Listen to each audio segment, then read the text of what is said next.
After winning his tour card back just last week in Milton Keynes, Corey Cadby is back on the PDC Tour.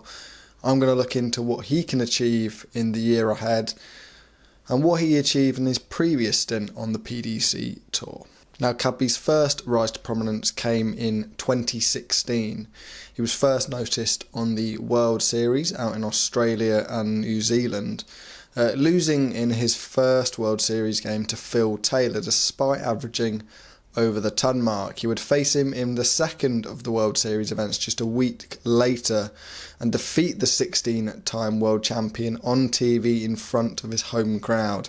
Now, anybody that defeats Phil Taylor is a fantastic player in the world of darts, but to do it in such a pressurised environment, having not had much TV experience, I think everybody thought we've got a special player on our hands here.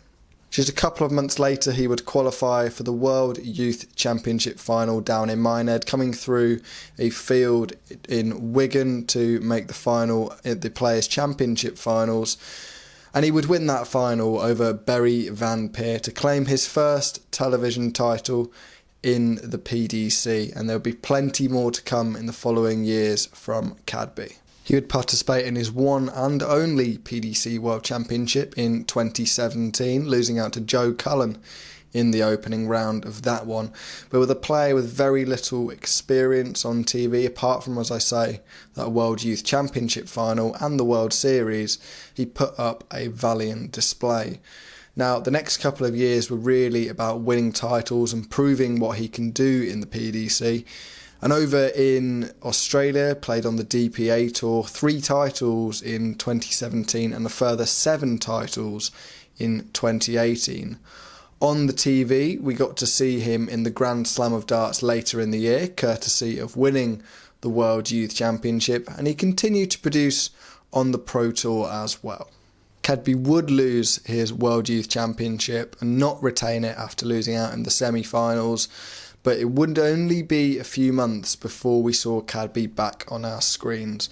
The most significant moment of his career so far, making the UK Open final in Minehead, unfortunately not in front of fans due to the cold weather down in the southwest, but a UK Open final nonetheless against Gary Anderson. Now, Cadby has been absent from our screens for a few years now due to a few ongoing issues surrounding his personal life, but after attending Q School over in Europe over the last week or so, we certainly have been seeing the best of the Australian. The King has averaged over 90 for many of his games over in Germany, and on the final day of action where he won his tour card, the second day of action, the final day for him, he would hit 90 plus averages in every single one of his games. 101 average in the final against Karel Sedlacek, who would also go on to take his card.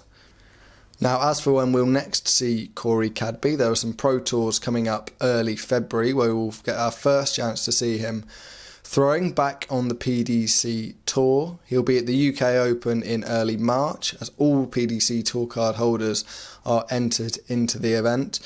And then we hope to see him later in the year as well. He's in with a chance of qualifying for things like the World Match Play, the World Grand Prix, but we'll need to kick off where he's left off from Q School. Those 90 plus averages are going to need to be found in order to qualify for these big events.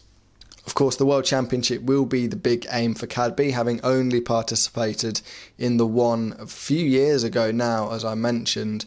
If he can make it to the World Championship, that'll be even more eyes on Alexandra Palace, and even more from Australia as well. Some strong representation from over in Australia and New Zealand. Simon Whitlock, Damon Heta, plenty more names, and then Corey Cadby to add to the mix.